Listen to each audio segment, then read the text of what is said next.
Good morning, narito ang weather update sa araw ng Miyerkules, April 8, 2026.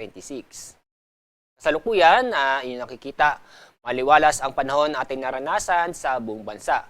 May mga na-monitor tayo ng mga isolated na pag-ulan o sandaling pag-ulan doon po sa may Zamboanga Peninsula at sa Soc-Sargent.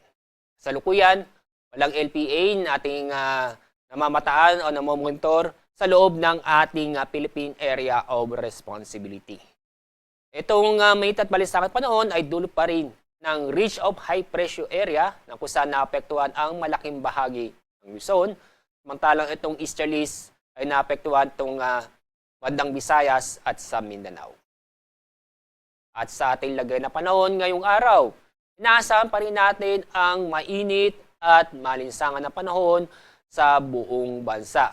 Pero may tsansa pa rin ng mga isolated na mga pag-ulan o mga sandaling buhos na ulan sa bandang Visayas at sa Mindanao. At dahil sa mainit at malinsangan na panahon, mataas ang temperatura ay inaasahan po natin. Tulad sa Metro Manila, inaasahan po natin na abot ng 35 degrees Celsius. Bagyang mas mataas naman sa Tuguegarao, na aabot ng 36 degrees Celsius. Handa ko tayo sa Visayas at Mindanao. Sa Zamboanga Peninsula o Zamboanga City, naasahan ang mataas na temperatura ay abot ng 34 degrees Celsius. Pero sa Davao City, bahagyang mas mataas ang temperaturang inaasahan na abot ng 35 degrees Celsius.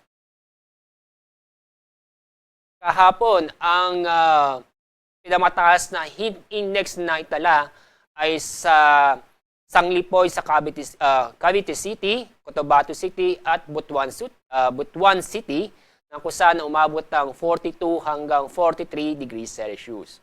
Sa Metro Manila, umabot ng 38 degrees Celsius. At ngayong araw, ating forecast na heat index. Pinamataas na heat index ay aabot ng 42 degrees Celsius doon pa rin sa Cotabato City at Butuan City. Sa Metro Manila, inaasahan na aabot ng 37 degrees Celsius.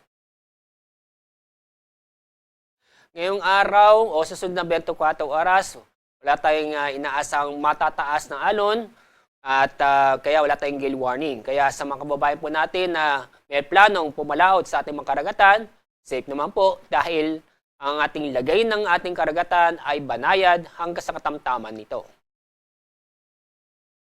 Ang araw sisikat sa ganap na 5:47 ng umaga. Mamaya ang araw lubog sa ganap na 6:09 ng hapon.